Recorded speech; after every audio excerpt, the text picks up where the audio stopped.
Oh God, Dane. Hello and welcome to Who Is Best, a show where I spend a metric ton of time compiling lists and pray to the YouTube gods that someone cares.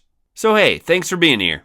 Trails into Reverie was the culmination of years and years of storytelling. It technically wraps up the plot lines of both the Crossbell duology and the 4 Trails of Cold Steel games. It's also Falcom at their very best. Trails into Reverie boasts a cast of 51 characters. Now there are a few specifics we need to get into here before we start this tier list. First, Reverie is broken up between a plot following 3 different storylines and the Reverie corridor. The 3 plot lines converge into a final boss, and the majority of the characters are available during this finale. The true finale, though, happens in the Reverie corridor, where you work your way through a multi-floor dungeon to the true boss. When considering accessibility, ultimately we'll focus in on availability at the end of the storyline and the Reverie corridor. Second, almost any character can be broken with the right quartz, master quartz, and endgame equipment. What we are examining is their innate abilities, mainly crafts, S-craft, brave orders, stats, character-specific equipment, and link abilities. Assume that the best possible quartz setup is given to each character for this list. Third, magic has been nerfed slightly for this game. Unlike the godly damage in Trails of Cold Steel 4, it's still amazing, but not as amazing as it was. And physical attackers and physical based attacks can actually pull ahead in the late game. Fourth, when it comes to damage, I'll be referring to 3 types.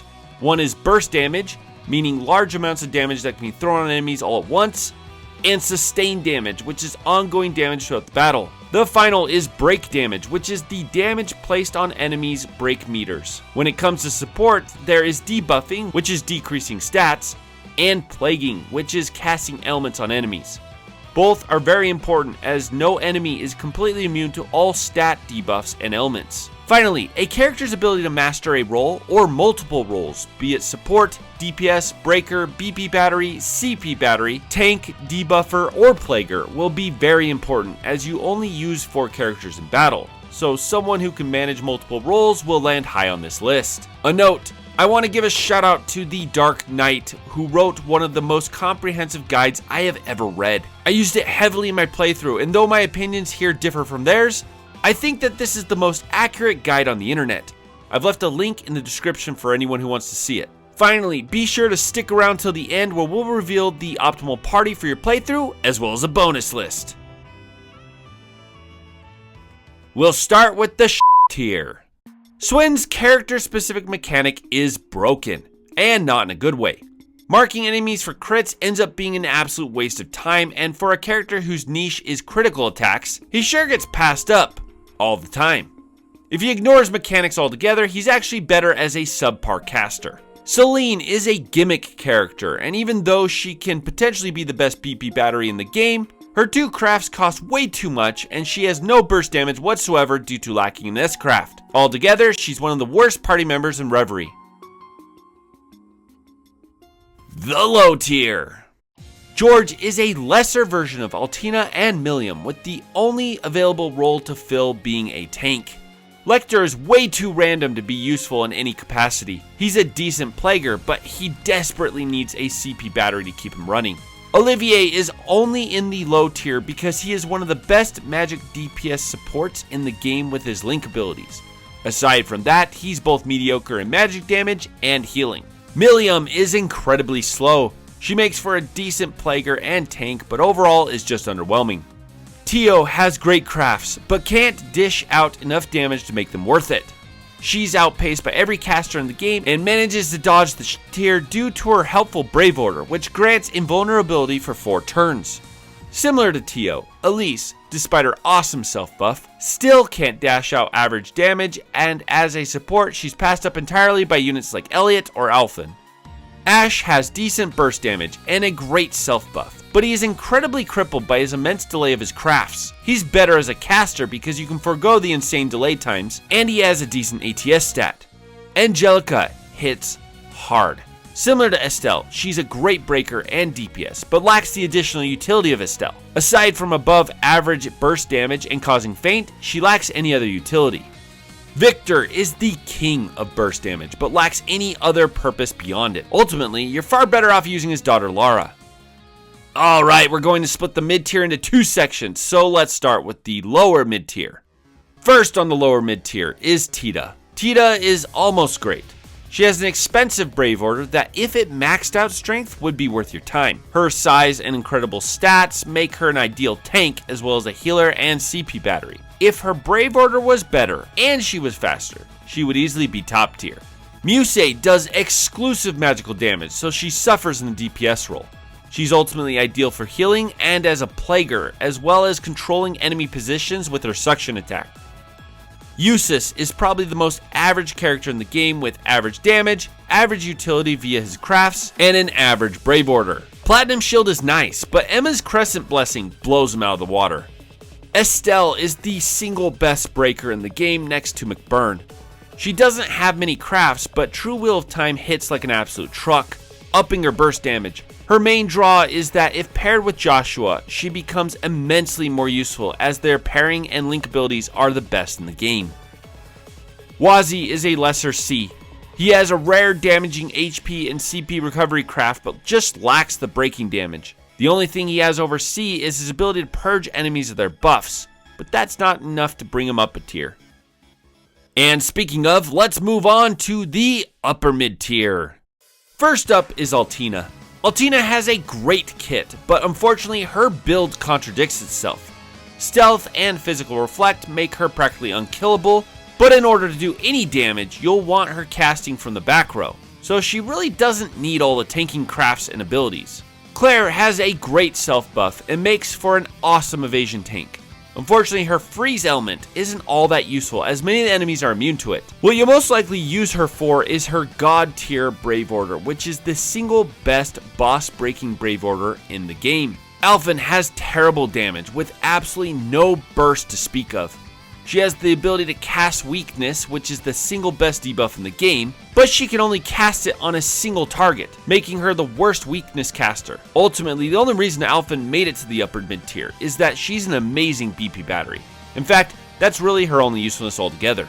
Elliot, like Alphen, has terrible damage, but he is the single best healer in the game. He's an average plaguer, but if he's on your team with the right build, it'll be nearly impossible to kill your party. Duvali, even without a self buff to call her own, hits top tier damage numbers. She's so fast and has such low delay that it's actually better to use her crafts than to attack regularly. Because of this, she's a great breaker, though you will absolutely need a CP battery to support her on your team.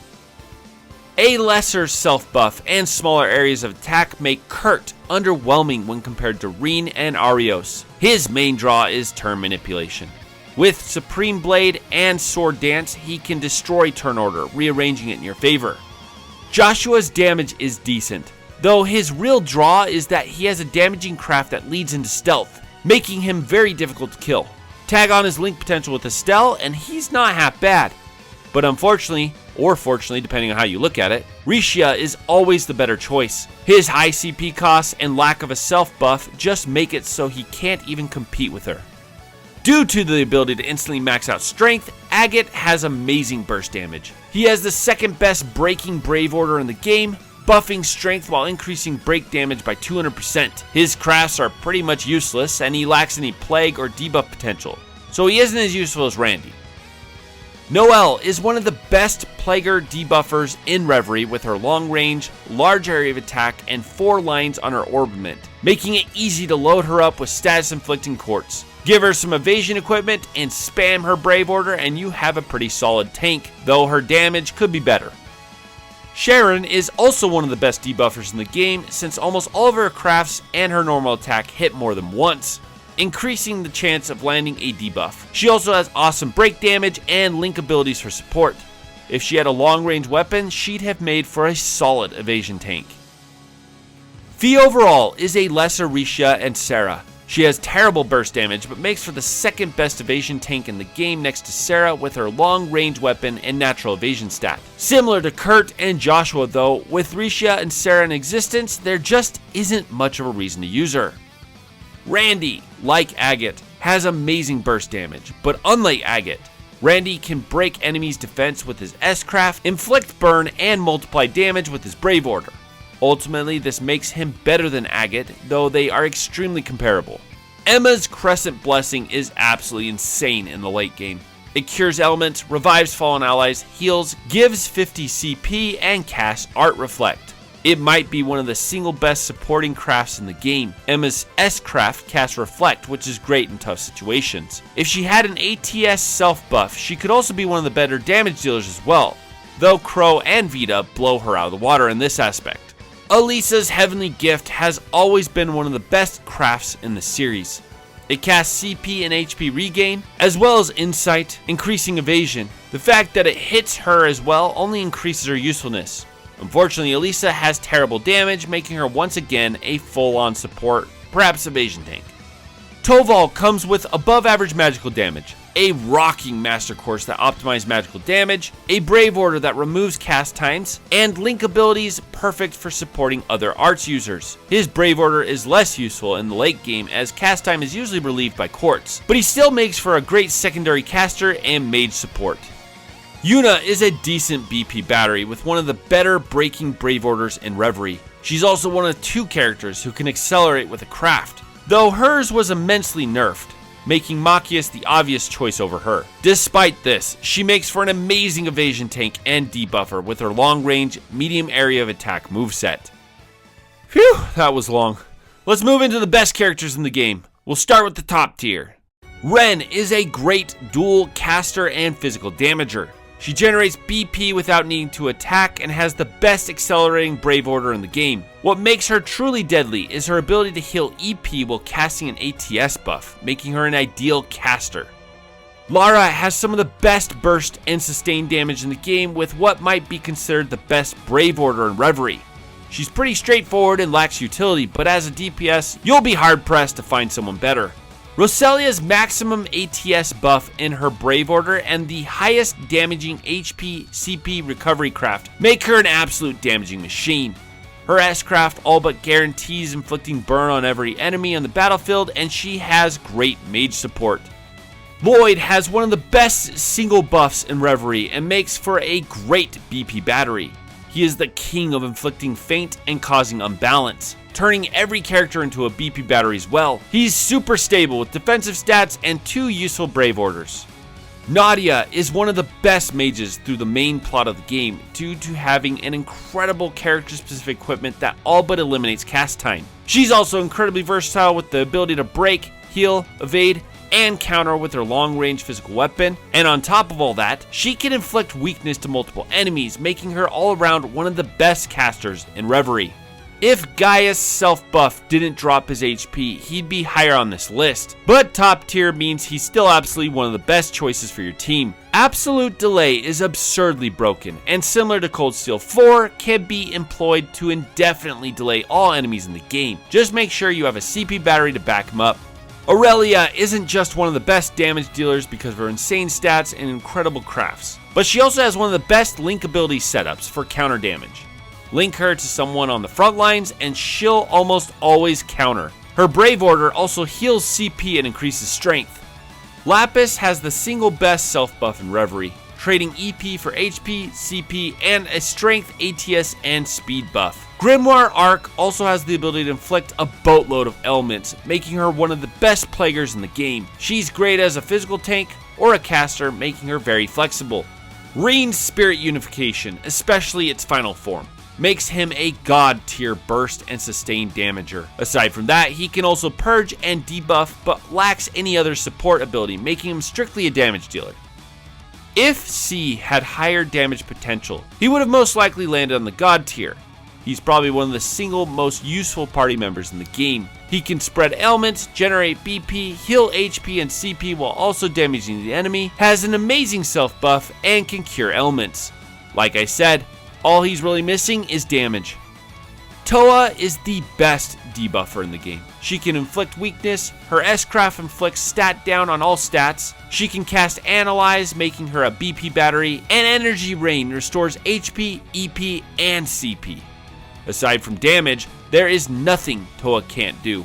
Ellie is Toa's superior due to a full heal S-Craft, a wider area of attack that can inflict weakness on nearly every enemy on the battlefield, and an accelerating Brave Order. All in all, she's the best weakness inflictor, which automatically makes her a must for most party compositions. Sarah makes for the best evasion tank in Reverie with amazing burst and sustain damage, along with high crit chance, making her a BP battery as well. She's ideal for plague spreading and debuffing and has a suction craft, allowing her to manipulate enemy placement. She also can accelerate using her Brave Order. Crow just barely missed the God tier due to his self buff being quite CP expensive. With that being said, Crow has high burst and sustained damage with one of the best ATS stats in Reverie. He makes an awesome evade tank BP battery with insight casting and a long range weapon. He can also inflict ailments easily with his normal crafts. His self buff, though expensive, does last longer than McBurn and Reens, though it doesn't change his crafts, which is a bummer. If paired with Vita, you would have one of the deadliest magical DPS couples in the game. The God tier. McBurn is the single best party member, well, in Trail's history. With his self buff, he's practically unstoppable, capable of delivering the most damage of any character in Reverie. His basic crafts buffs his attack, he can purge enemies, he almost always inflicts plague, and has a Brave Order that heals CP. He can buff himself to the max and use his S-Craft all in the same turn. The reason he's not number 1 on this list is that he's only available in the post-game, making him the least accessible party member, which ultimately makes sense. Arios can buff strength and speed with a minuscule amount of delay. He can purge, spread plagues, and breaks enemies effortlessly, all while hitting the entire battlefield with his huge AoE attacks. Twin Arc Gel hits all enemies twice and makes for a deadly ailment and status inflicting attack, as well as simultaneously purging enemies with their debuffs. He can buff himself offensively and defensively in the time it takes most characters to buff themselves at all. All in all, Arios is absolutely broken. Vita has incredibly high burst damage and has the single best Brave Order in the game, doubling damage across the board. She is the best BP battery with nearly guaranteed crits and insanely high break damage. Almost every one of her attacks hits a large area, and on top of that, she has a long range physical weapon, making her an amazing evasion tank. The real clincher though is her Link ability support. Paired with Crow, Nadia, or Roselia, she can buff their arts damage to its max, making her the only character capable of increasing magical damage to its absolute highest point. Bar a late game recruitment, Machias is the single most useful party member in Reverie and possibly in the entire series. He has great sustained and burst AoE damage, a Brave Order that increases strength and defense while cutting delay in half for only 3 BP, and is the only other character aside from Yuna that can accelerate using a craft. What makes his accelerating craft so amazing is that it also heals EP, making him a solid support for casters. Oh, did I mention that he's also on par with Noelle for debuffing? Yeah, don't sleep on Machias. Rixia, all in all, is the best character in the game. You have her from the beginning, so accessibility is high. Her true Moonlight Butterfly's self buff is absolutely incredible, increasing strength and speed while casting stealth. She has a cheap speed Brave Order that can push turn order ahead. She also has the best craft in the game, being able to suction enemies while also delaying them, all for incredibly cheap amounts of CP. If all that wasn't enough, she has the best S-Craft, meaning that aside from McBurn, she has the best burst damage in Reverie, hitting enemies like a truck while also inflicting 2 ailments that are rarely resisted.